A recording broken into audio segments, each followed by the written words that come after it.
Do human beings have free will?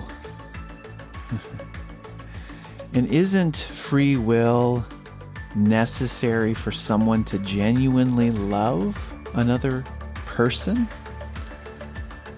We're going to be dabbling in this subject in the Brian Dainsberg podcast today. These are deep waters, very, very deep waters. And so I'm doing my best to try to make this clear, and we'll see how this goes. I want to clarify, we're talking about free will and genuine love. That's the title of the podcast. Free will and genuine love.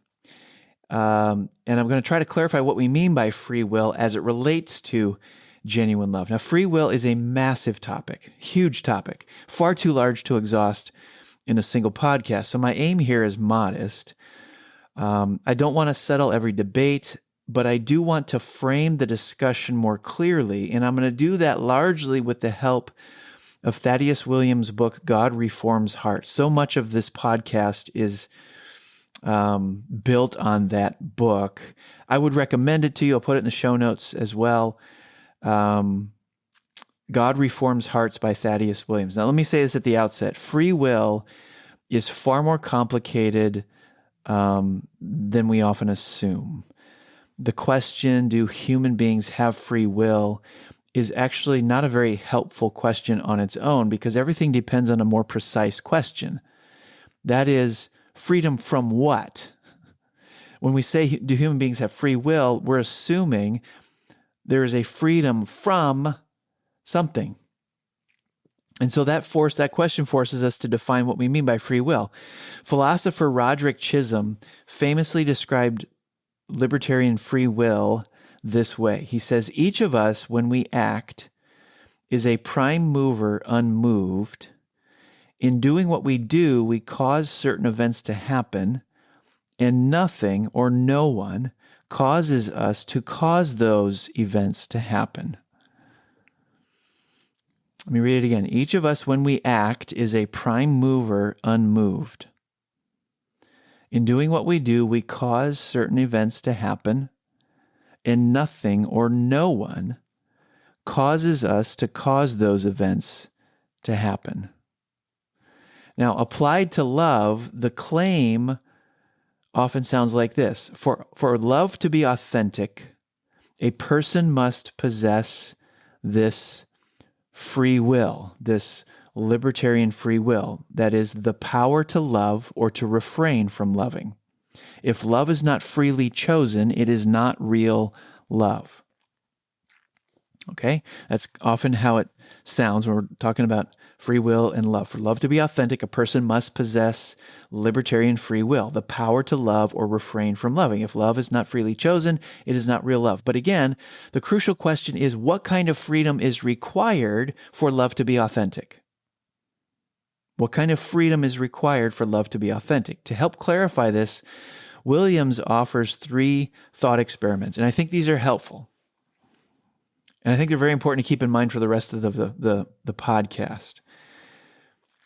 3 thought experiments. In the first case, he's talking, by the way, about a couple, a theoretical couple named Jim and Claudia.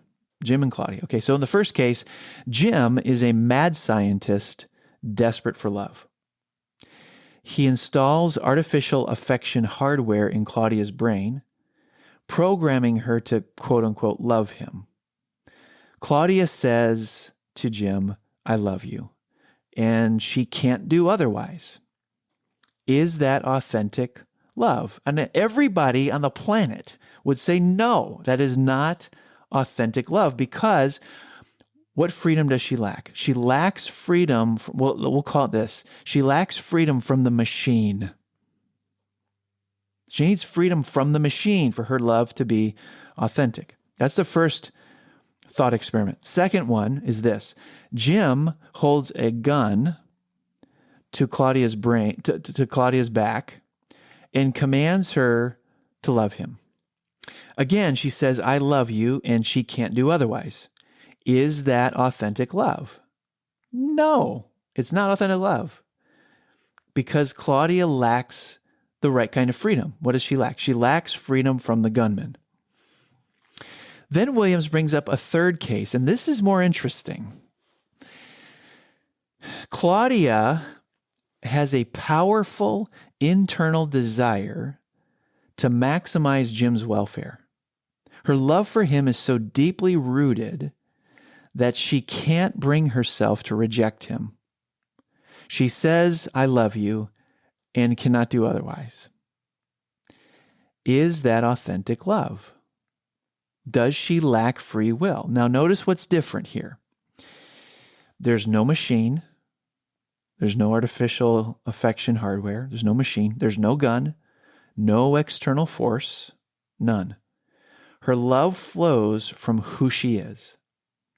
Being a quote-unquote Jim lover is part of her deepest desires and dispositions. So again, the question isn't whether Claudia chooses, but what she is free from when she chooses. Now, advocates of libertarian free will often say that this still undermines free will. For love to be authentic, they argue, Claudia must be free not only from machines and from gunmen, but even her own strongest desires.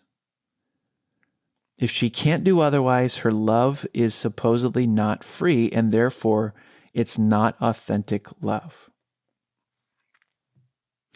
Now, for some of you listening, that may make perfect sense, but that conclusion feels strange to me. If love that flows irresistibly from the heart is inauthentic, then the more deeply formed and stable our loves become, the less free they are. And that seems backwards. So this is where the conversation becomes more nuanced. I agree that authentic love requires freedom from external coercion, from machines and gunmen. But what kind of freedom from the heart is actually necessary for love to be real?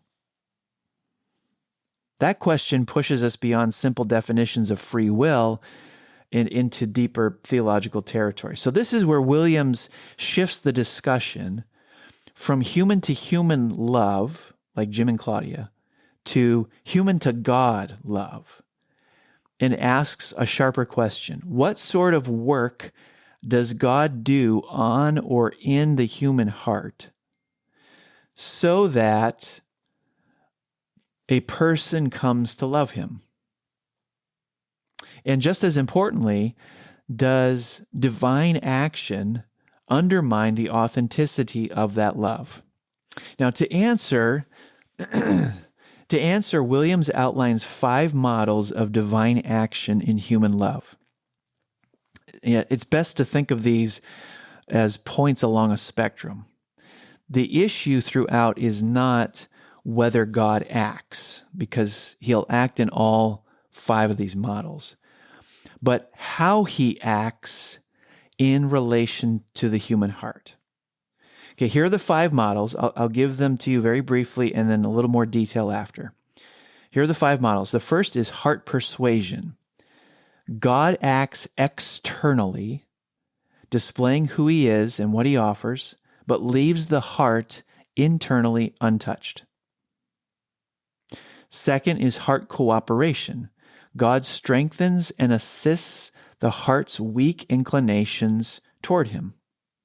Third is heart activation. God counteracts moral depravity, restoring the ability to respond positively to him. Fourth is heart reformation. God decisively changes the moral orientation of the heart so that it willingly loves him. And fifth is heart circumvention. God bypasses the human heart entirely, producing action without agency. Now, to be clear, each of these models answers the same question differently. Does God's action create love, enable love, or merely invite love? And does that action threaten freedom? Okay, now let me walk through these a little bit more detail. First is heart persuasion. This is associated with a fellow named Pelagius. Here, God's role is limited to external influence. He teaches, commands, persuades, but does not touch the heart. He does not transform the heart. That view rests on a highly optimistic view of human nature.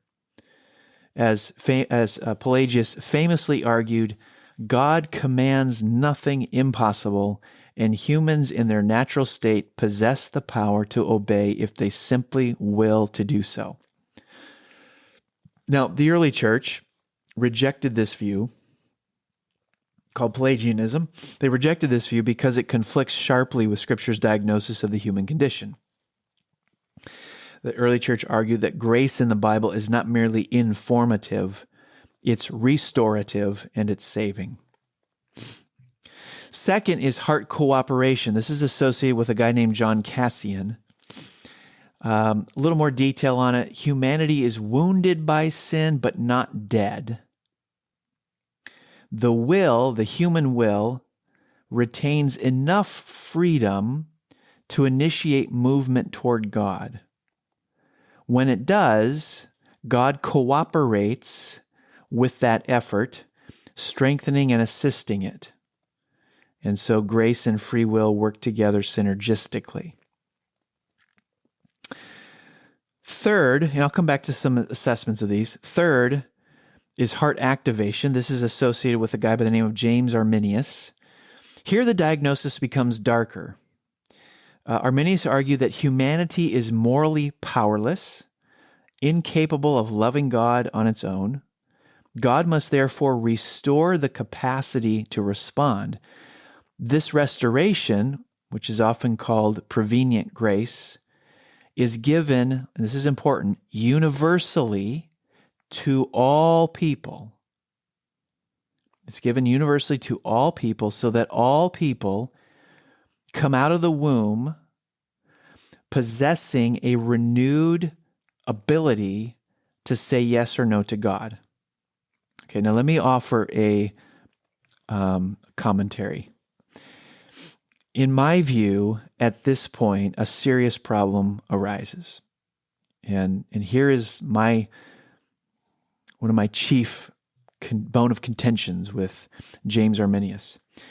It's this: if two sinners receive the same prevenient grace, and according to Arminius, all human beings have received prevenient grace. All of them. If they receive the same prevenient grace and one believes while the other rejects, what explains the difference? Okay, if two sinners receive the same prevenient grace, one believes while the other rejects, what explains the difference? The heart activation view would say the final distinction must lie in the human will itself. One person made better use of grace than the other. However carefully framed, this introduces a ground for boasting. The decisive factor between these two people lies in the human will and the human response. Okay, which is why I prefer the fourth view, which is heart reformation. This is associated with Augustine. Here, Scripture's diagnosis is taken with full seriousness. Humanity is not merely wounded or hypothetically powerless. We are actually dead in sin. We do not want God. We are enslaved to sin. Therefore, God does not merely assist or activate the will, He reforms it. He changes the heart itself so that the person willingly loves Him.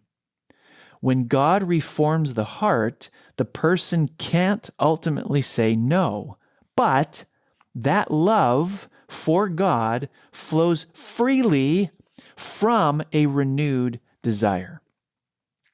Okay, this is where libertarian free will disappears in the specific sense of ultimate self-determination. But moral agency does not, because love is not coerced, it's created. Fifth one is called heart circumvention. Here, God bypasses the human will altogether, producing behavior without engaging desire, intention, or reason. This view destroys human agency entirely and is rejected by both those who subscribe to libertarian free will and those who would subscribe to the view that I'm holding to, which is called compatibilism. Everybody rejects this. Williams calls this no man's land because nobody lives here. So where does this leave us? Well, the first three, heart persuasion, cooperation, and activation, all preserve libertarian free will by locating the final decision in the human will. Heart reformation denies libertarian freedom, but preserves authentic love by transforming the heart itself. Heart circumvention destroys both. Now, the pressing objection to heart reformation, which is the view of Augustine, it's my view as well, Williams, others. The pressing objection is this: if a person can't resist loving God, how can that love be authentic? Doesn't relationship require resistibility? Well, the answer depends on whether that intuition applies absolutely or only creaturely. Here's what I mean by that. Let's ask a question. Can God do anything we can't do? And everybody says, well, duh. God can create a universe out of nothing. We can't. God can raise the dead. We can't. God can respond to billions of prayers simultaneously. We can't. So the question is this: does the principle authentic love requires the power to resist, does that principle apply equally to creator and creature? There's a man by the name of Francis Turretin who helps us here. He speaks of God's omnipotent and most friendly power, powerful so that it may not be frustrated, sweet so that it may not be forced. God, he says, does not compel, but draws by a friendly necessity. Augustine called God the delightful conqueror. Luther spoke of the will being changed so that it desires and acts, not by compulsion, but willingly. Okay, so here's what we're trying to do. We are trying to wrap our heads around something only God is capable of. Because what we're trying to describe here is something that human beings are not capable of in bringing about love from another human being. Now, this is where Williams illustrates the distinction. And he does so by another thought experiment. He said, imagine a world inhabited by creatures called spuds. Spuds are 4 feet tall and can jump 6 inches. In their world stands a 10-foot basketball hoop. All right, so they're 4 feet tall and they can jump 6 inches. In their world stands a 10-foot basketball hoop. Observing their limitations, skeptical spuds conclude that dunking is impossible. Other spuds propose using stairs or standing on shoulders in order to dunk. But the skeptics quickly say that wouldn't count as real dunking. And then there's a third group of spuds who believes in a higher being named Kobe, who stands 7 feet tall and can leap several feet in the air. For Kobe, dunking is effortless and authentic. Now, what has happened here? The skeptics have confused a creature relative impossibility with an absolute impossibility. In other words, they have shrunk their concept of reality to fit their own limitations. What is the point of that, you say? Well, here's the point of that. The lesson is this: our ontology shapes our sense of what is possible. When we project, and this is important, when we project human limitations onto God, we risk drawing false conclusions about divine action. Or to frame this in as a question, is what is impossible for human beings also impossible for God? In the same way, authentic love may require resistibility in human relationships, but not necessarily in God's work on the heart. God alone can reform the heart so completely that a person freely loves him without the possibility of final resistance. That is not something we're capable of. But then again, there are lots of things we are not capable of that God is.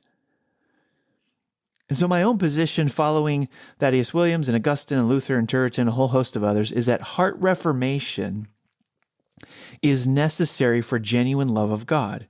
When God reforms the heart, the person lacks the power to resist, but not the desire to love. Okay? The difficulty we feel here arises because we are describing something only God can do. Humans can guarantee love only through coercion, which destroys free will. That is absolutely true. God, however, possesses a sweet and omnipotent power capable of securing authentic love without violating the will, because God is capable of many things we are not. So now I'm preaching. Let me try to draw this together. Let me summarize this, draw this together. The relationship between free will and authentic love is more complex than simply having options or the power to choose otherwise.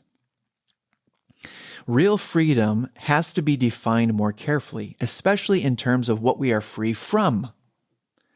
Freedom from external coercion, force, manipulation, bypassing the will, yes, that is essential for authentic love.